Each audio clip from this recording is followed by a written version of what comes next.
Mr. Schaffhauser. Monsieur Schaffhauser. Merci, Madame la Présidente. Je suis heureux d'entendre mon collègue Nart, qui, d'une manière non polémique, contrairement à la mienne, qui sera plus polémique, a rappelé un certain nombre de faits. Et je tiens également à rappeler à M. Karas qu'heureusement que nous avons les chancelleries, qu'heureusement que nous avons les États, qui sont mieux informés que ce Parlement, qui doivent gérer la réalité, qui ont une notion de l'histoire, de la culture et qui ont à gérer effectivement, non pas comme ce Parlement, les relations internationales, car si on devait suivre ce Parlement dans sa politique extérieure et plus particulièrement la Russie, je ne sais pas où nous en serions. Sans doute serions-nous à préparer une guerre nucléaire, comme l'a souligné mon collègue Nart. Heureusement que nous avons la France, l'Italie, l'Espagne, la Grèce, la Hongrie, la Portugal, qui ne sont pas tout à fait sur la même longueur d'onde que ce Parlement, car sinon je ne sais pas où nous en serions. Je tiens aussi à dire à Madame Fotyga qu'il est un peu dommage que nous ayons une polonisation de notre politique extérieure, car je connais bien la Pologne, c'est un pays pour moi ami. J'y ai été pendant pas mal de temps et je tiens à dire que même en Pologne, il n'y a pas de points de vue aussi caricaturaux que nous avons à connaître ici dans la relation avec la Russie. Je me rappelle un certain nombre d'amis qui montraient justement que la Pologne devait être le pont entre l'Est et l'Ouest, y compris le Saint-Père.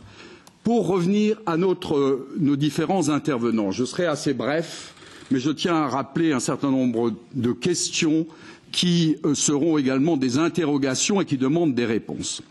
Monsieur Cher, vous avez souligné qu'il y a une zone d'influence.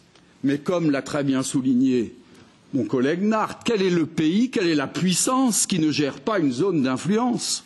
Et alors, de ce point de vue, je suis étonné. La Russie doit être bien inefficace. Parce que si on regarde la zone d'influence en 1989, à la chute du mur, et à l'idée qui était de rester dans les équilibres qui étaient issus de la chute du mur, et que nous regardons la carte actuelle de l'OTAN, eh bien, nous trouvons une perte de souveraineté, une perte d'influence de la Russie. Il faudrait se poser la question, vu l'efficacité de la Russie, qui a eu une politique agressive? Est-ce que c'est la Russie ou est-ce que c'est les puissances occidentales compte tenu du résultat?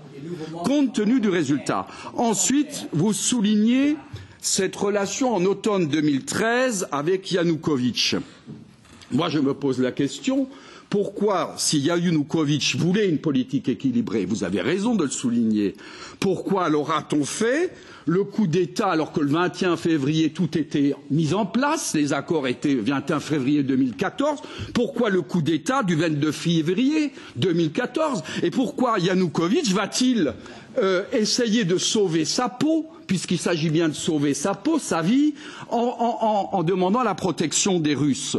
Je pense que vous auriez dû également, puisque vous avez une perspective de l'histoire longue et que je connais moi personnellement un certain nombre de ces acteurs, souligner comment la Russie a voulu jouer la politique de l'OTAN. Rappelez-vous le rapprochement que Rogozine avait fait. Et comment cette politique n'a pas abouti? Pourquoi elle n'a pas abouti? Il s'agirait aussi de se poser cette question. Quand vous dites que la CIA, le renseignement et l'administration ont une autre politique que celle du président élu, vous soulignez à juste titre que ce que Roosevelt signalait, qu'il y a le complexe militaro-industriel dont vous êtes peut-être le serviteur, qui ne suit pas la politique des peuples et qui est contraire à la politique des peuples. Il y a là une grande inquiétude qui devrait résulter de votre part, alors que le président a souligné une politique, que maintenant on suit une autre politique. Enfin, quand vous dites que la Russie veut que l'Europe change de l'intérieur, est-ce que l'Europe change de l'intérieur parce qu'il y a les Russes ou par ses propres contradictions et par rapport à ce refus total, général, répété de la réalité?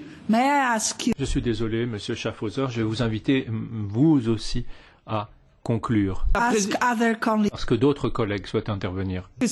Madame la Présidente, ce sont des questions. Quand M. Karas est intervenu, il a eu le temps de pouvoir intervenir. Alors, trouvez un temps équilibré. Et je dirais que je suis ici un des seuls opposants, il est normal, et je représente 40 à 50%, sans doute plus, de la population européenne, des peuples européens.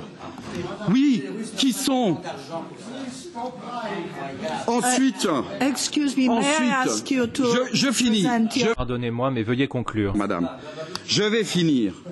Colleagues, please allow Mr. Schaffhauser. Je vous en prie, chers collègues, permettez à Monsieur Schaffhauser de conclure rapidement. Il serait utile qu'on rappelle les événements, la Géorgie. Moi, j'étais impliqué, puisque le gouvernement français m'avait envoyé sur le terrain à cette époque-là. Qui était responsable? Saakashvili, avec derrière ça les renseignements américains et la CIA, ou bien les Russes? Qui a poussé au conflit en Géorgie? La France a pris une position claire sur ce sujet. En Ukraine, même chose, il serait peut-être utile que vous reveniez sur les événements du 21 et du 22 février. Avant de parler de l'annexion de la Crimée, revenez sur l'histoire. Comment les choses se sont passées? Alors on pourra parler. Et la Syrie, qui a déstabilisé Assad? Qui a déstabilisé la Syrie? Qui s'est allié aux extrémistes djihadistes? Nos démocraties. Pourquoi? Aujourd'hui, on le reconnaît. Le président français reconnaît qu'on doit changer de politique, que cette politique n'est pas la politique de nos intérêts. Et parce qu'on a été entraîné par des lobbyistes de toutes pièces qui travaillent pour le complexe militaro-industriel, celui que vous trouvez justement travaillant contre la démocratie, celui que vous trouvez, qui justement profite du crime actuel, des crimes actuels. Mr. Schaffhauser, once more. Voilà. Monsieur Schaffhauser, une fois encore, je vous invite à laisser parler vos collègues. Il est difficile d'être opposant dans cette assemblée parce que c'est les faits, la réalité, l'histoire qui sont constamment refusées. Thank you.